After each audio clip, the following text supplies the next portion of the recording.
Hi medias, welcome to my home. இன்றைக்கி ஒரு home tour vlog தான் பார்க்க போகிறோம். வாங்க வீடியோக்குள்ளே போகலாம். மீடியாஸ், இந்த வீடியோவில் பார்த்தீங்கன்னா கொஞ்சம் ஆடல் பாடல் எல்லாமே இருக்கும். ஏன்னா வீடியோ எடுக்க கார்த்தி வர சொன்னதுக்கு நீ ஏதாச்சும் ஒன்று சொல்லுவ, அதனால் நீயே வீடியோ எடு அப்படின்னு சொல்லிட்டான். நானே வீடியோ எடுத்துகிட்டு தான் பேசிகிட்டு இருக்கேன். இந்த வீடியோ பார்த்தீங்கன்னா ஒரு 6 மணிக்கு மேலே தான் இந்த வீடியோவையே நான் எடுக்க ஸ்டார்ட் பண்ணேன். ஏன்னா காலையில் வேலைக்கு போயிட்டோம், அதனால் காலையில் வீடியோ எடுக்க முடியல. வேலைக்கு போயிட்டு ஈவினிங் வந்ததுக்கப்புறம் இந்த வீடியோ ஸ்டார்ட் பண்ணேன். வாங்க மீடியாஸ், கேட் ஓப்பன் பண்ணிவிட்டு உள்ளே போகலாம். ஏன்னா கேட்டுக்கு வெளியே நின்று இருந்தால் எல்லாம் நம்மளுக்கு ஒரு மாதிரியாக பார்க்குறாங்க. Welcome to Karthik Priya home. நல்ல வேலைங்க, இந்த வீடியோலாம் என்னோட ஹவுஸ் ஓனர் பார்க்க மாட்டாங்க. ஏன்னா பார்த்தாங்கன்னா என்னது இது உங்கள் வீடு அப்படின்னு சொல்லிட்டு நம்மளை காலி பண்ண சொல்லிடுவாங்க. கேட்டை உள்ளே ஓப்பன் பண்ணதுமே ரைட் சைடில் வந்து பார்த்தீங்கன்னா அட்டாச் பாத்ரூம் கொடுத்துருக்காங்க. பக்கத்துலேயே ஒரு பைப்பு, வெளியவே துணி துவச்சிக்கலாம். நமக்கு கோவம் வரப்போ அப்பப்போ அந்த சோஃபாவில் உட்காந்துருக்கிறவனையும் அடிச்சுக்கலாம். என்னடி சொல்ற? நீ என்ன சொல்ற? வாசலில் பார்த்தீங்கன்னா நம்மளோட ஸ்கூட்டி நிற்கும். அதுக்கு ரைட் சைடில் வந்து பார்த்தீங்கன்னா நிறைய டப்பாலாம் வச்சிருப்பேன், மண்ணுக்குட்டி ஏதாவது செடி வளர்க்கலாம் அப்படின்னு சொல்லிட்டு. மோட்டரும் அதிலேயே முன்னாடியே கேட்டுக்கு முன்னாடி வச்சு கொடுத்துருப்பாங்க. இந்த பஞ்சாயத்து தண்ணின்னு சொல்லுவாங்கல்ல, அது வரதுக்கு பைப்பும் வச்சு கொடுத்துருக்காங்க. வெளியே பார்த்தீங்கன்னா கெஸ்ட் வந்தால் உட்காரதுக்கு ஒரு சோஃபா ஒன்று, சேரு, அப்புறம் ஒரு பழைய டிவி. அதாவது நாங்கள் இந்த ஊருக்கு புதுசாக வந்த புதுசில் வாங்கின ஒரு டிவி ஒன்று. பொருளெல்லாம் கம்மியாக இருக்கிற மாதிரி தான் இருக்கும். அதுவே எனக்கு கசகசனாக இருக்கிற மாதிரி தோணும். அப்புறம் பசங்களோட 3 சைக்கிள் வெளியே இருக்கும். வாசல்லையே ரைட் சைடில் வந்து பார்த்தீங்கன்னா ஒரு சின்னதாக ஒரு சந்து மாதிரி ஒன்று கொடுத்துருப்பாங்க. ஒரு ஆள் தாராளமாக உள்ள போகலாம். அந்த மாதிரி குட்டி சந்தை தான், பெயிண்ட் அடிக்கிறதுக்கு விட்டுருப்பாங்கன்னு நினைக்கிறேன். வீட்டுக்கு பின்னாடி அவ்வளோவா நாங்கள் யாருமே போக மாட்டோம். ஏன்னா நான் போனால் என் பின்னாடி ஒரு படையே வரும். வெளியே இவ்வளோதான் மீடியாஸ். அடுத்து நம்ம வீட்டுக்குள்ளே எப்படி இருக்குங்கிறத பார்க்கலாமாங்க. நான் ஒரு மாதத்துக்கு முன்னாடி மணி பிளான்ட் செடி வீடியோ வந்து போட்டிருந்தேன். அப்போ வந்து பார்த்தீங்கன்னா குட்டி செடி வாங்கிட்டு வந்தது. இப்போ அது வேறு லெவலாக வந்து தழைஞ்சு வந்துட்டு இருக்கு. அது எப்படி இருக்குன்னு நீங்களே பாருங்கள். நம்மளோட ஸ்கூட்டிக்கு வந்து பார்த்திங்கன்னா மீஷோலேருந்து சிவன் ஸ்டிக்கர் வந்து கார்த்தி ஆர்டர் பண்ணி வாங்கியிருந்தாங்க. அதை வண்டியில் ஒட்டியிருக்கோம். எப்படி இருக்குன்னு பார்த்து சொல்லுங்கள்.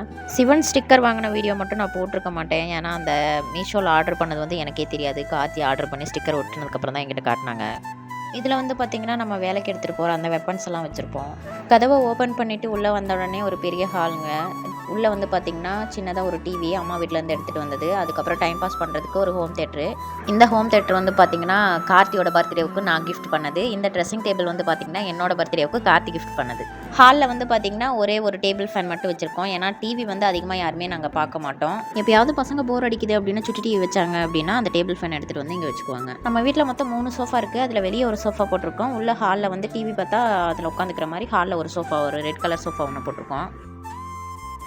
ஹாலில் இருந்து பார்த்தோம்னா 2 கதவு கொடுத்துருப்பாங்க. அதில் நான் இப்போ அதிகமாக யூஸ் பண்ணுவேன் பாருங்கள். அந்த கதவை ஓப்பன் பண்ணி காட்டுறேன். ஏன் அப்படி சொன்னேன் அப்படின்னு பார்த்தீங்கன்னா அதுதாங்க சமையல் ரூம். அதனால தான் நான் அப்படி சொன்னேன். டோரை ஓப்பன் பண்ணால் ரைட் சைடில் வந்து பார்த்தீங்கன்னா ஒரு குட்டியாக ஒரு ரூம் கொடுத்துருப்பாங்க. லெஃப்ட் சைடு வந்து பார்த்தீங்கன்னா கிச்சன் ரூம் கொடுத்துருப்பாங்க. இந்த குட்டி ரூம் வந்து பார்த்தீங்கன்னா கெஸ்ட் யாராவது வந்தால் தங்குற மாதிரி இருக்கட்டும் அப்படின்ட்டு ஒரு கட்டில் ஒன்று எடுத்து போட்டுட்டாங்க. இந்த ரூம் பார்க்குறதுக்கு ரொம்ப குட்டியாக இருக்கும், ஆனால் நீட்டாக இருக்கும்.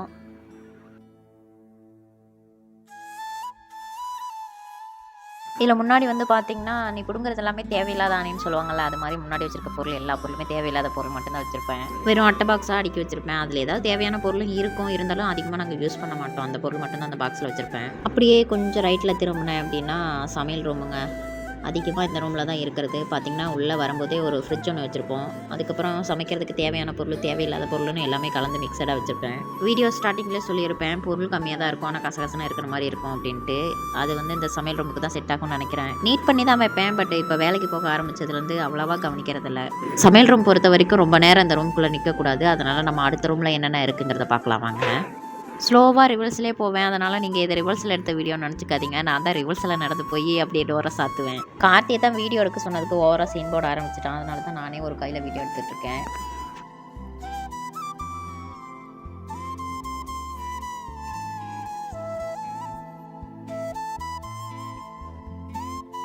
ரெண்டு ரூமில் ஒரு ரூம் பார்த்தாச்சு. அடுத்து வந்து பார்த்திங்கன்னா சோஃபாக்கு பக்கத்தில் ரைட் சைடில் இருக்கிற அந்த ரூமை ஓப்பன் பண்ணி பார்க்கலாம்.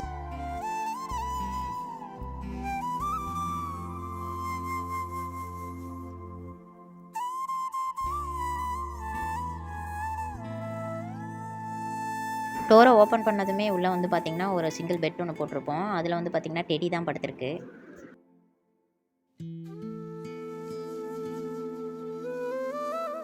இந்த ரூமில் வந்து பார்த்திங்கன்னா பெட்டுக்கு பக்கத்துலேயே ஒரு செல்ஃப் மாதிரி கொடுத்துருக்காங்க. அதில் தேவையான பொருள், தேவையில்லாத பொருள்னு நிறைய பொருள் இருக்கும். உள்ளேயும் இன்னொரு ரூம் போகிறதுக்கான ஒரு டோர் ஒன்று வச்சுருப்பாங்க. அப்படியே வீட்டை சுற்றி காட்டுறேன் அப்படின்னு நீங்கள் பாருங்கள்.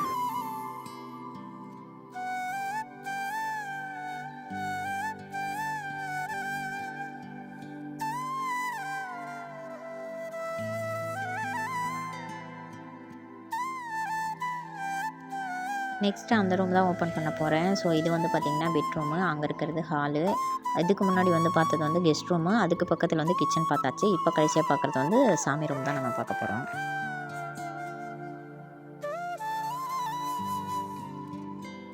உள்ளே ஓப்பன் பண்ணதுமே வந்து பார்த்திங்கன்னா ஒரு சோஃபா ஒன்று வச்சுருப்பேன். ஸ்டார்டிங்லேயே சொல்லியிருப்பேன் நம்ம வீட்டில் சோஃபா தான் அதிகமாக இருக்கும்னு. அதில் வந்து பார்த்திங்கன்னா இது 3வது சோஃபா. ரூமில் ஏதாவது ஒன்று இருக்கணுமே அப்படிங்கிறதுக்காக ஒரு ரூம்லேயும் ஒரு சோஃபாவை போட்டு வச்சுருக்கேன். நல்லதனமாக பேசிகிட்டு இருந்த திடீர்னு வாய்ஸ்க்கு என்னமா ஆச்சுன்னு கேட்காதீங்க. எடிட்டிங்கிற பேரில் வந்து பசங்களை எழுப்பி விட்டுறக்கூடாது. ஏன்னா அவங்க தூங்கிட்டு இருக்காங்க. சத்தமாக பேசி எழுப்பி விட்டுட்டா பின்னாடி பிரச்சனை எனக்கு தான்.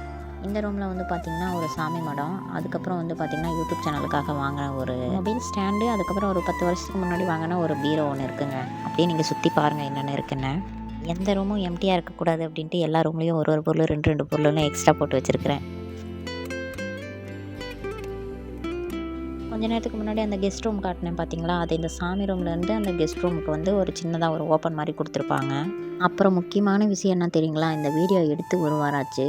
அந்த வீடியோவை எடுத்த நாள்லேருந்து இன்றைக்கி வரைக்கும் நான் எடிட் பண்ணிகிட்டே தான் இருக்கேன். கொஞ்சம் கொஞ்சமாக விட்டு எடிட் பண்ணிகிட்டே இருக்கேன்.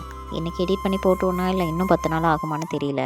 தயவு செஞ்சு இந்த வீடியோவை நான் அப்லோட் பண்ணிட்டேன் அப்படின்னா என்னோடய கஷ்டத்தை புரிஞ்சுட்டு நல்லா இருந்தாலும் நல்லா இல்லைனாலும் பார்த்துட்டு எனக்கு சப்போர்ட் பண்ணுங்கள். சப்ஸ்கிரைப் பண்ணிக்கோங்க.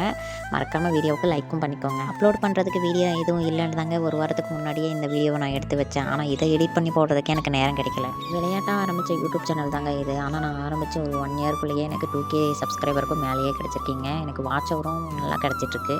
அதனால தான் ஏதாவது வீடியோ அப்லோட் பண்ணிகிட்டே இருக்கணுமே அப்படின்னு சொல்லிட்டு வேலைக்கும் போய்கிட்டு நான் இந்த வேலையும் பார்த்துட்ருக்கேன். வீட்டில் இருந்துகிட்டே வேலை செய்யணும் அப்படின்னு நினச்சிட்டு தாங்க ஃபஸ்ட்டு ஆன்லைன் ஷாப்பில் இருந்தேன். அது வேண்டாம், தலைவலியாக இருக்குது அப்படின்ட்டு தான் நான் இந்த யூடியூப் சேனல் ஆரம்பித்தேன். அதுக்கப்புறம் வந்து சம்மர் லீவ் பசங்களுக்கு விட்டுட்டாங்க. சரி ஹஸ்பண்டோடையாவது போய் ஏதாவது வேலை செய்வோம், பாக்கெட் மணி மாதிரி ஏதாவது கிடைக்கும் அப்படின்ட்டு தான் இப்போ அவங்களோட நான் வேலைக்கு போயிட்டுருக்கேன். 6 மணிக்கு ஸ்டார்ட் பண்ண வீடியோ இப்போ மணி 7 ஆயிடுச்சு. ஸோ இதுக்கப்புறம் வந்து வீட்டில் ஒர்க் இருக்குது, அதை பார்க்கணும். இந்த வீடியோவை ஃபுல்லாக வாட்ச் பண்ணுங்கள். என்னோட சேனலுக்கு சப்ஸ்கிரைப் பண்ணி சப்போர்ட் பண்ணுங்கள் ஃப்ரெண்ட்ஸ். தேங்க்யூ ஃபார் வாட்சிங்.